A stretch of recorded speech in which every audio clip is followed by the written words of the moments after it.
Cube Radio. Alors, on va parler des camionneurs québécois. Non, changez pas de poste. Changez pas de poste. On parle pas de liberté, dictature. Non, c'est pas ça. C'était une faible minorité. Ils représentaient pas les camionneurs. On parle de l'impact du prix de l'essence sur les gens dont le travail, c'est de rouler. Nous allons en parler avec Frédéric Bisson, qui est camionneur. Bonjour, Frédéric. Liberté. Non, mais on est rendu à faire des avertissements quand on parle des camionneurs, là. Ben non, c'est ça. Je vais te corriger, Richard. Pour les camionneurs, on dit pas de l'essence, on dit du fuel. Ben oui. Du diesel, ça coûte encore plus cher. Écoute, je suis chez un client en ce moment. Je viens de faire une livraison à Cape Cod. Et d'habitude, au Massachusetts, là, on est habitué à faire le plein à $3,90 le gallon, $4. 5,25 ce matin. Ça n'a pas maudit bon sens. Écoute, explique-moi comment ça fonctionne, le monde des camionneurs, parce que t'es-tu comme un pigiste? C'est-à-dire, tu sais, moi, je suis un pigiste, puis Cube Radio, c'est un de mes clients. T'es-tu pigiste, toi, c'est-à-dire, c'est ta business, c'est ton travail, ou t'es un employé d'une flotte de camions, d'une entreprise de camionnage? Il y a deux systèmes, en fait. La plupart des camionneurs qui travaillent au Québec, on est des employés d'une flotte de camionnage. Okay. Mais tu as aussi peut-être 25% qui sont propriétaires. Ils ont 1, 2, 3 camions. Et pour eux, en ce moment, c'est beaucoup plus compliqué parce que c'est leur carte de crédit, c'est leur prix du fuel qui change, qui augmente. Ça n'a pas de bon sens.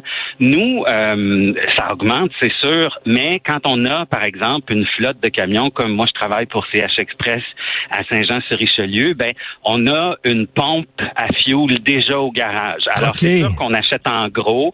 Donc oui, le prix augmente, mais c'est négocié plusieurs mois d'avance. Quand on fait le plein dans une station-service, on a des ententes aussi où les camionneurs canadiens vont payer moins de taxes sur le fuel. C'est négocié aussi un peu d'avance, mais ça augmente. Là, je vais te donner un exemple. Moi, avant de traverser la frontière américaine, il y a 3 semaines, j'ai fait le plein. Ça m'a coûté 932. Là, j'ai fait le plein hier, juste avant de traverser. Ça m'a coûté 1160. Et l'année passée, il y a 1 an et demi, ça me coûtait entre 600 et 700. Fait qu'on est passé de 600 à 1200 $ en l'espace d'1 an et demi. Heureusement qu'on a des tarifs négociés, là, mais ceux qui ont leur propre compagnie, leur propre camion à eux, ben eux, généralement, c'est le plein prix qu'ils vont payer comme ça. Nous, ça va donner peut-être des petits rabais. Mais toi, Frédéric, là, quand le prix du fuel augmente, est-ce que toi, tu fais moins d'argent? Non, ça change pas. Nous, en fait, c'est très ironique, Richard. Je pense que on s'en va vraiment dans quelque chose d'assez difficile à gérer avec l'inflation. Notre patron a bien vu que le coût de la vie augmentait tellement aux États-Unis, que tout augmentait tellement. Nous, on travaille sur la route aux États-Unis. Donc, tu sais, moi, quand je fais l'épicerie à chaque semaine, ben c'est dans des épiceries en argent américain. Tu sais, ça coûte cher quand même. Que notre patron, il était tanné de perdre des employés, puis il dit, bon, ben parfait. À partir du 1er avril, on vous augmente tous de 30 à 40 % de salaire. Wow. Et le salaire de base pour mon entreprise est de 100 000 $. C'est-à-dire que si tu as 2 ans d'expérience, tu rentres dans mon entreprise, on te garantit 100 000 $ par année minimum si tu travailles à temps plein. Il vient juste de nous annoncer ça parce que ça a comme plus de bon sens. Mais tu sais, ça crée un cercle vicieux parce que là, nous, on va avoir plus d'argent, on va dépenser. Évidemment, ça va pousser à la hausse encore les prix. Mais on n'a plus le choix de faire ça. Là. Tu sais, c'est rendu là dans le monde du camionnage. Là. Quand tu fais des longs voyages, est-ce que tu dors au motel, tu dors dans ton truck? Toujours dans mon camion. En fait, c'est tu sais l'espèce de, je sais pas si quand t'as déjà pris l'avion, là, souvent ils nous font traverser par les premières classes là, avec des petites cabines, puis un petit lit, puis une couchette, puis tout ça. Ben ça ressemble un peu à ça la cabine du camion.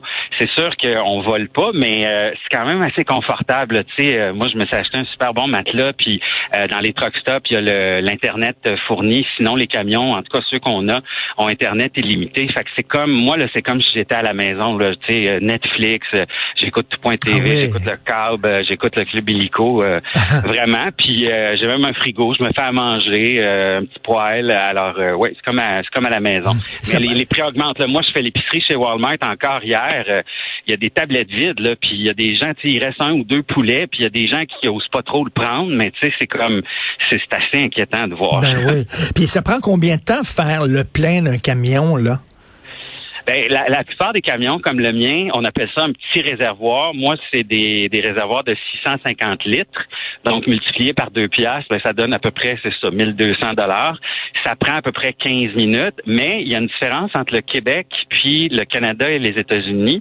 Par souci environnemental, au Québec, je sais pas si vous avez remarqué, quand vous faites le plein aux stations-service, il n'y a plus de petites clenches. Tu sais, avant, il y avait comme une petite clenche. On n'avait pas besoin de tenir la poignée. Oui. On pouvait aller faire d'autres choses, laver ses vitres. Ben ça a été enlevé partout au Québec parce que des fois, il y avait des déversements par terre, etc. Donc, faire le plein au Québec, c'est plus long parce qu'il faut remplir un côté à la fois, puis il faut toujours tenir le pistolet à essence. Alors que aux États-Unis, ben il y a des petites clenches, puis on peut partir les 2 pistolets à essence en même temps de chaque bord, donc ça prend peut-être 10 minutes. OK, donc il faut que tu sois 15 minutes à côté de ton truck à tenir le pistolet, là. À moins 30 au Québec. Okay. Vous remarquerez la prochaine fois que vous allez faire le plein, là, c'est comme, tu sais, il y avait une petite clenche, là, puis on pouvait, il y en a vraiment, puis les gens se demandent pourquoi, comment ça a cassé, ils l'ont enlevé.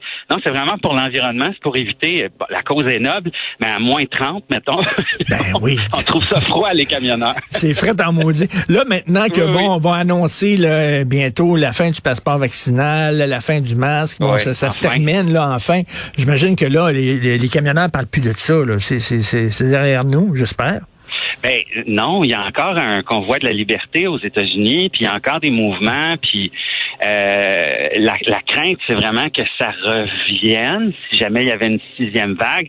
Mais c'est sûr que c'est plus là ce que c'était il y a quelques semaines. Là, tu sais, je reçois plus de menaces de mort des gens partant. C'est pas clair parce que moi j'ai dit que je voulais pas participer à la manifestation. Puis d'ailleurs, tu sais, je suis content de voir que je m'étais pas trompé là sur l'origine du mouvement puis tout ça. Je trouve ça plate pour les gens qui croyaient au mouvement. Mais non. Puis en fait, vraiment aux États-Unis, il y a plus de masque presque nulle part, sauf dans les États très démocrates comme ici au Massachusetts. Hier, je te dirais que 80% des gens à l'épicerie avaient leur masque, mais sinon, les gens portent pas de masque nulle part. Là. On sent que c'est vraiment en arrière. Les gens ici parlent de l'Ukraine, les gens parlent de l'inflation, puis Joe Biden a 3 problèmes en ce moment dans sa vie, l'inflation et l'inflation, puis les gens parlent de ça. T'sais. Ben oui, puis si les gens, là, ceux qui parlaient contre le dictateur Trudeau, Trudeau est allé à Londres rencontrer Boris Johnson, puis il y a des gens qui l'attendaient, des fans, là, des camionneurs du convoi de la liberté, qui l'attendaient en criant dictateur, allô, regardez la télévision, allez voir l'Ukraine, là, vous allez voir c'est quoi un vrai dictateur, là. Ben, je pense qu'il y en a qui ont compris, puis en même temps, c'est jamais un bon timing pour une guerre, mais je pense que le contraste était tellement fort entre ce qui se passe en Ukraine, puis justement ces cris-là de revendication de liberté, puis de on vit dans une dictature, on a vu que ça avait comme pas de bon sens, puis c'est pour ça que je pense qu'ils sont très discrets maintenant, mais c'est correct, là. Heureusement, ça se calme, il se calme le pompon. Puis tu t'en vas où, là, prochainement, Frédéric, ton prochain voyage avec ton camion? Ben là, je suis à Cape Cod, je m'en viens charger mon camion à Montréal, puis mon boss il m'a dit tu vas partir à l'autre bout du monde. Donc d'après moi, quelque part en Californie ou en Arkansas ou dans ce coin-là. Wow, c'est vraiment les cow-boys des temps modernes. Oui, vraiment. Je peux-tu sauter sur ton camion pour aller en Californie avec toi, ça barnouche. Merci beaucoup, Frédéric. Je parle trop, Richard. Je parle trop, ça va être trop long. Je vais chialer tout le long. Frédéric Bisson, merci beaucoup. Bonne ride. Merci, bonne journée. Bye Merci, bye. bonne journée. C'est Benoît Dutrisac qui prend la relève. Il y a notre discussion à 11h. Merci beaucoup à l'équipe fantastique de recherche, Florence Lamoureux, Julien Boutier.